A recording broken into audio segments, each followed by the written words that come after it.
Hi hello ಸ್ನೇಹಿತರೆ, ನೋಡಿ ಇಲ್ಲಿ ನಾನಿವತ್ತು ಮಾಡ್ತಾ ಇರೋದು ಹೋಟೆಲಲ್ಲಿ ಸಿಕ್ಕುವಂತಹ ಈ ರೆಡ್ ಚಿಕನ್ ಗ್ರೇವಿ ಮಾಡಲಿಕ್ಕಂತೂ ತುಂಬ ಈಸಿ. ನಿಮಗೆ ಫಟಾಫಟ್ ಅಂತ ಚಿಕನ್ ಏನಾದರೂ ಆಗಬೇಕಾದ್ರೆ ನೀವು ಈ ಥರ ರೆಡ್ ಚಿಕನ್ ಮಾಡ್ಕೊಳ್ಳಿ.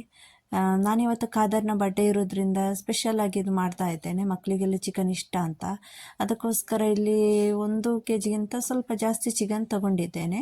ಚೆನ್ನಾಗಿ ವಾಶ್ ಮಾಡಿ ಚಿಕನನ್ನು ನಮಗೆ ಎಷ್ಟು ಬೇಕೋ ಅದರ ಸೈಜಿಗೆ ಕಟ್ ಮಾಡಿ ತಗೊಳ್ಳೋಣ. ನಮಗೆ ಇಲ್ಲಿ ಸ್ವಲ್ಪ ಹೋಗಲಿಕ್ಕಿತ್ತು ಫಂಕ್ಷನ್ಗೆ, ಅದಕ್ಕೋಸ್ಕರ ಇವನ ಬಡ್ಡೆಗೆ ಏನಾದರೂ ಮಾಡಬೇಕಂತ ಹೀಗೆ ಮಾಡ್ತಾ ಇರೋದಷ್ಟೇ. ಇಲ್ಲಾಂದರೆ ಏನಾದರೂ ಬೇರೆ ಬಿರಿಯಾನಿ ಎಲ್ಲ ಮಾಡಬೇಕಂತ ಇದ್ವಿ, ಆದರೆ ಆಗಲಿಲ್ಲ. ಬೇರೆ ನಮಗೆಲ್ಲ ಫಂಕ್ಷನ್ ಇದ್ದಿದ್ದರಿಂದ ಸ್ವಲ್ಪ ಈ ಥರ ಮಾಡಿ ಅವನು ಖುಷಿ ಪಡ್ತಾನಲ್ವ ಮಕ್ಕಳೆಲ್ಲ ಅಂತ ಈ ಥರ ಸ್ವಲ್ಪ ಮಾಡ್ತಾ ಇದ್ದೇವೆ. ರೆಡ್ ಎಲ್ಲ ಕಂಡ್ರೆ ಮಕ್ಕಳು ತುಂಬ ಖುಷಿಯಾಗಿ ತಿಂತಾರೆ. ಅದಕ್ಕೆ ಈಗ ನಾನು ಸ್ಪೈಸಸ್ ಆ್ಯಡ್ ಮಾಡ್ತಾ ಇದ್ದೇನೆ. ಈಗ ಇಲ್ಲಿ 3 ಚಮಚ ನಾನು ಕಾಶ್ಮೀರಿ ಲಾಲ್ ಮಿರ್ಚಿ ಹಾಕ್ತಾ ಇದ್ದೇನೆ. ಆಮೇಲೆ ಇದು dark soya sauce 1 tea spoon ಹಾಕ್ತಾ ಇದ್ದೇನೆ. ಜಾಸ್ತಿ ಸೋಯಾ ಸಾಸ್ ಎಲ್ಲ ಹಾಕಬೇಡಿ, ಚಿಕನದು ಟೇಸ್ಟ್ ಮತ್ತೆ ಚೇಂಜ್ ಆಗ್ತದೆ. 1 ಟೀ ಸ್ಪೂನ್ ಅಷ್ಟು ನಾನಿಲ್ಲಿ ಡಾರ್ಕ್ ಸೋಯಾ ಸಾಸ್ ಹಾಕ್ತಾ ಇದ್ದೇನೆ. ತುಂಬ ಈಸಿ ಫ್ರೆಂಡ್ಸ್, ಇದು ಮಾಡಲಿಕ್ಕೋಸ್ಕರ ಏನು ಕಷ್ಟ ಇಲ್ಲ. ಫಟಾಫಟ್ ಅಂತ ಮನೆಯಲ್ಲಿ ನೆಂಟರು ಬಂದರೂ ಕೂಡ ನೀವು ಫಟಾಫಟ್ ಅಂತ ಮಾಡಬೇಕಾದ್ರೆ ಇದನ್ನು ಮಾಡ್ಕೊಳ್ಳಿ. ಇಲ್ಲಿ ಗ್ರೀನ್ ಚಿಲ್ಲಿ ಸಾಸ್ ಕೂಡ 1 ಟೀ ಸ್ಪೂನ್ ಹಾಕ್ತಾ ಇದ್ದೇನೆ. ಮತ್ತು ಈಗ ಹಾಕ್ತಾ ಇದ್ದೇನೆ ನಾನು ಇದಕ್ಕೆ ರೆಡ್ ಚಿಲ್ಲಿ ಸಾಸ್. ಈ ರೆಡ್ ಚಿಲ್ಲಿ ಸಾಸ್ ಕೂಡ 1 ಟೀ ಸ್ಪೂನ್ ಹಾಕ್ತಾ ಇದ್ದೇನೆ. ಇದರ ನೆಕ್ಸ್ಟ್ ವಿಡಿಯೋ ನಮ್ಮದು ಅವನ ಬರ್ತ್ಡೇಯದ್ದು, ಅವನಿಗೆ ಏನೆಲ್ಲ ಗಿಫ್ಟ್ ಸಿಗ್ತಿದೆ, ನಾವು ಅವನಿಗೆ ಹೇಗೆ ಸರ್ಪ್ರೈಸ್ ಕೊಟ್ಟಿದ್ದೇವೆ ಬರ್ಡೇಯದ್ದು ಅಂತ ನೆಕ್ಸ್ಟ್ ವ್ಲಾಗಲ್ಲಿ ನಿಮಗೆ ನಾನು ಆ ವಿಡಿಯೋವನ್ನು ಅಪ್ಲೋಡ್ ಮಾಡ್ತೇನೆ. ಅದಕ್ಕೋಸ್ಕರ ನೀವು ನೆಕ್ಸ್ಟ್ ವ್ಲಾಗ್ ನಿಮಗೆ ನೋಟಿಫಿಕೇಷನ್ ಬರಲಿಕ್ಕೋಸ್ಕರ ನನ್ನ ಚಾನಲನ್ನು ಇಷ್ಟರವರೆಗೆ ಸಬ್ಸ್ಕ್ರೈಬ್ ಮಾಡಲಿಲ್ಲ ಅಂದರೆ ಸಬ್ಸ್ಕ್ರೈಬ್ ಮಾಡ್ಕೊಳ್ಳಿ ಫ್ರೆಂಡ್ಸ್. ಲೈಕ್ ಮಾಡಿ ಹಾಗೂ ಕಮೆಂಟ್ ಕೂಡ ಮಾಡಿ. ಈಗ 1 ಟೀ ಸ್ಪೂನಷ್ಟು ವಿನಿಗರ್ ಹಾಕೋಣ. ವಿನಿಗರ್ ಅಂದರೆ ಸಿರ್ಕ. ಇದೆಲ್ಲವನ್ನು ಹಾಕಿ ಸ್ವಲ್ಪ ಗಾರ್ಲಿಕ್ ಜಿಂಜರ್ ಪೇಸ್ಟ್ ಅಂದರೆ ಶುಂಠಿ ಹಾಗೂ ಬೆಳ್ಳುಳ್ಳಿಯದ್ದು ಪೇಸ್ಟನ್ನು ಹಾಕ್ತಾ ಇದ್ದೇನೆ, 1.5 ಟೀ ಸ್ಪೂನ್. ಹಾಗೂ ಇದು ಸ್ವಲ್ಪ 1 ಟೀ ಸ್ಪೂನ್ ಅಷ್ಟು ಚಿಕನ್ ಮಸಾಲ ಪೌಡರ್ ಹಾಕಿ ಸ್ವಲ್ಪ ಉಪ್ಪು ಕೂಡ ಹಾಕ್ತೇನೆ ಅದರೊಟ್ಟಿಗೆ. ನಮ್ಮದಿಲ್ಲಿ ಗಾರ್ಲಿಕ್ ಜಿಂಜರ್ ಪೇಸ್ಟಲ್ಲಿ ಕೂಡ ಉಪ್ಪು ಉಂಟು. ಇದು ಇಲ್ಲಿ ಮೊಸರು ತುಂಬ ಗಟ್ಟಿಯಾಗಿರೋ ಮೊಸರನ್ನ ತಗೊಂಡಿದ್ದೇನೆ.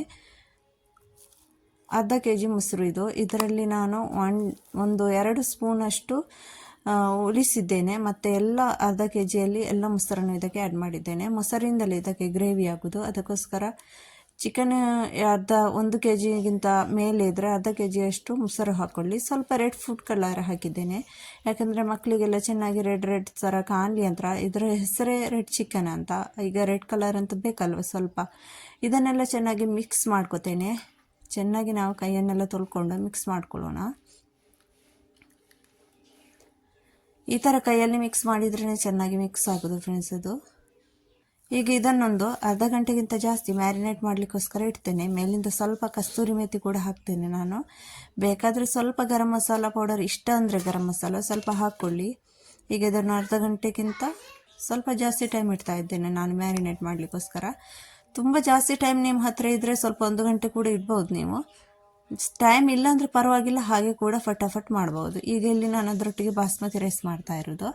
ಪ್ಲೇನ್ ರೈಸ್ ಮಾಡ್ತಾ ಇದ್ದೇನೆ ಬಾಸ್ಮತಿಯದ್ದು.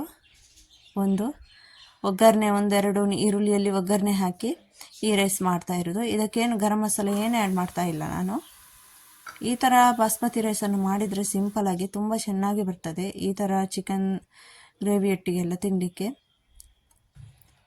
ಇದು ಚೆನ್ನಾಗಿ ನೀರು ಕುದಿದ ಮೇಲೆ ಇದಕ್ಕೆ ರೈಸ್ ಹಾಕೋಣ. ಈಗ ನೋಡಿ ಇದು ಮ್ಯಾರಿನೇಟ್ ಆಗಿದೆ, ಅರ್ಧ ಗಂಟೆಗಿಂತ ಮೇಲೆ ಆಗಿದೆ, ಚೆನ್ನಾಗಿ ಮ್ಯಾರಿನೇಟ್ ಆಗಿದೆ. ಈಗ ಇದನ್ನು ನಾವು ಕುದಿಸ್ಲಿಕ್ಕೋಸ್ಕರ ಇಡೋಣ. ಈ ಥರ ಮುಚ್ಚಳ ಇಟ್ಟು ನಾನು ಗ್ಯಾಸ್ ಆನ್ ಮಾಡ್ತೇನೆ.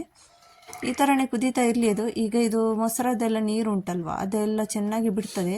ಸ್ವಲ್ಪ ನೀರು ಥರನ ಆಗ್ತದೆ, ನೀರೇನೇ ಆ್ಯಡ್ ಮಾಡಲಿಕ್ಕಿಲ್ಲ. ಇದು ಮೊಸರದ್ದೇ ನೀರೆಲ್ಲ ಬೇರೆ ಬೇರೆ ಆಗ್ತದೆ. ಇದೆಲ್ಲ ಸ್ವಲ್ಪ ಡ್ರೈ ಆಗಿ ಅಂದರೆ ಚಿಕನ್ ಎಲ್ಲ ನಮಗೆ ಬೇಯೋ ತನಕ ಬೇಯಿಸ್ಕೊಳ್ಳೋಣ. ಮುಚ್ಚಳ ಇಟ್ಟು ಬೇಯಿಸಿದರೆ ಬೇಗನೆ ಬೇಯ್ತದೆ. ನೋಡಿ ಸ್ವಲ್ಪ ಸ್ವಲ್ಪ ಹೊತ್ತಿಗೆ ಬಂದು ಈ ಥರ ನೀವು ನೋಡ್ಕೊಳ್ತಾ ಇದ್ದರೆ ಸಾಕು. ಈಗ ನಮ್ಮ ಚಿಕನ್ ಕೂಡ ಚೆನ್ನಾಗಿ ಬೇಯ್ದಿದೆ ನೋಡಿ, ಚೆನ್ನಾಗಿ ಬೇಯ್ದಿದೆ ಚಿಕನ್. ನೋಡಿ ತುಂಬ ಚೆನ್ನಾಗಿ ಬೇಯ್ದಿದೆ ಚಿಕನ್.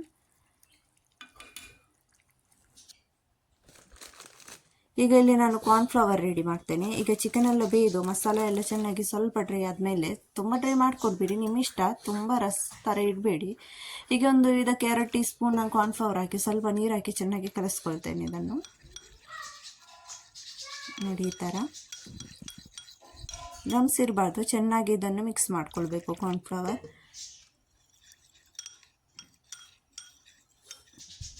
ಈಗ ಕಾರ್ನ್ಫ್ಲವರ್ ತುಂಬ ಚೆನ್ನಾಗಿ ಮಿಕ್ಸ್ ಆಗಿದೆ. ಈಗ ಇದನ್ನು ಈ ಗ್ರೇವಿಯಲ್ಲಿ ಮಿಕ್ಸ್ ಮಾಡ್ಕೊಳ್ಳೋಣ.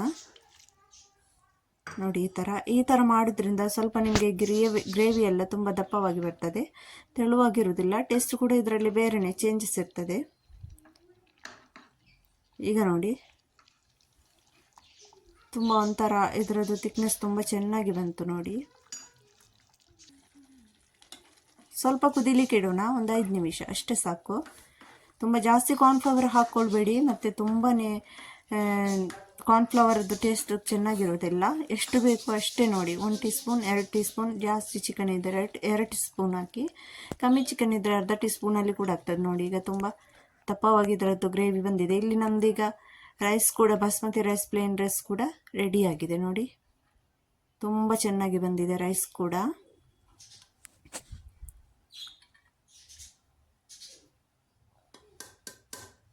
ಸಿಂಪಲಾಗಿ ನಾನು ಇವನ ಬರ್ಡೇಗೆ ಮಾಡ್ತಾ ಇರೋದು ಫ್ರೆಂಡ್, ಏನೂ ಗ್ರ್ಯಾಂಡ್ ಮಾಡ್ತಾ ಇಲ್ಲ. ಈಗ ಈ ನಮ್ಮ ಚಿಕನ್ ಗ್ರೇವಿಗೆ ಒಂದು ಒಗ್ಗರಣೆ ಕೊಡೋಣ. ಇದಕ್ಕೆ ನಾವು ಎಣ್ಣೆ ಹಾಕಲಿಕ್ಕಿಲ್ಲ, ಲಾಸ್ಟಿಗೆ ಒಂದು ಒಗ್ಗರಣೆ ಕೊಡಲಿಕ್ಕೆ ಅಷ್ಟೇ. ಒಗ್ಗರಣೆಗೋಸ್ಕರ ಏನು ಹಾಕಬೇಕಂತ ಇಲ್ಲ ನೋಡಿ. 1-2 ಹಸಿಮೆಣಸನ್ನು ಈ ಥರ ಮಧ್ಯದಲ್ಲಿ ಪೀಸ್ ಮಾಡಿ ಹಾಕಬೇಕು. ಆಮೇಲೆ ಒಣಮೆಣಸನ್ನು ಕೂಡ ಒಗ್ಗರಣೆಗೆ ಹಾಕೋಣ. ಈ ಥರ ಕಟ್ ಮಾಡಿ ಹಾಕಿ. ಒಣಮೆಣಸನ್ನು ಸ್ವಲ್ಪ ಇಡಿ ಹಾಕಬೇಡಿ, ಅದು ತುಂಬ ಮತ್ತು ಎಣ್ಣೆಯಲ್ಲಿ ರಟ್ತದೆ ಅದಕ್ಕೋಸ್ಕರ. ಈಗ ಅದಕ್ಕೆ ಸ್ವಲ್ಪ ಕರಿಬೇವು ಸೊಪ್ಪು ಇದನ್ನೆಲ್ಲ ಹಾಕಿ ಒಗ್ಗರಣೆ ಕಾಯ್ದ ಮೇಲೆ ಒಂದು ಒಗ್ಗರಣೆ ಕೊಟ್ಟು ಬಿಡೋಣ. ನಮ್ಮ ಚಿಕನ್ ಗ್ರೇವಿಗೆ ಸ್ವಲ್ಪ ಜೀರಿಗೆ ಹಾಕ್ತೇನೆ ಆಯಿತಾ, ಜಾಸ್ತಿ ಹಾಕ್ತಾ ಇಲ್ಲ ಜೀರಿಗೆ. ಈಗ ಒಗ್ಗರಣೆ ಚೆನ್ನಾಗಿ ಕಾಯ್ದಿದೆ. ಚಿಕನ್ ಗ್ರೇವಿ ಮೇಲೆ ಒಂದು ಒಗ್ಗರಣೆ ಕೊಟ್ಟು ಬಿಡೋಣ. ತುಂಬ ಚೆನ್ನಾಗಿ ಬಂದಿದೆ ನೋಡಿ. ಈಗ ಇದಕ್ಕೆ ಕೊತ್ತಂಬರಿ ಸೊಪ್ಪು ಮೇಲಿಂದ ಇದ್ದರೆ ಸ್ವಲ್ಪ ಹಾಕ್ಬೋದು. ನನ್ನ ಹತ್ರ ಕೊತ್ತಂಬರಿ ಸೊಪ್ಪು ಅವೈಲೇಬಲ್ ಇಲ್ಲ, ಅದಕ್ಕೋಸ್ಕರ ನಾನು ಕೊತ್ತಂಬರಿ ಸೊಪ್ಪನ್ನು ಹಾಕ್ತಾ ಇಲ್ಲ ನೋಡಿ. ಈಗ ನಮ್ಮದು ನೆಕ್ಸ್ಟ್ ವಿಡಿಯೋವನ್ನು ಕಾಯ್ತಾ ಇರಿ. ನೆಕ್ಸ್ಟ್ ಬರ್ಡೇದು ಸ್ಪೆಷಲ್ ಗಿಫ್ಟ್ ಅದು ವಿಡಿಯೋ ಹಾಕ್ತೇನೆ ನಾನು. ಕಾದರ್ನಿಗೆ ನಾವು ಕೊಟ್ಟ ಸರ್ಪ್ರೈಸ್ ಏನು ಅಂತ. ಓಕೆ ಫ್ರೆಂಡ್ಸ್, ಬಾಯ್ ಬಾಯ್.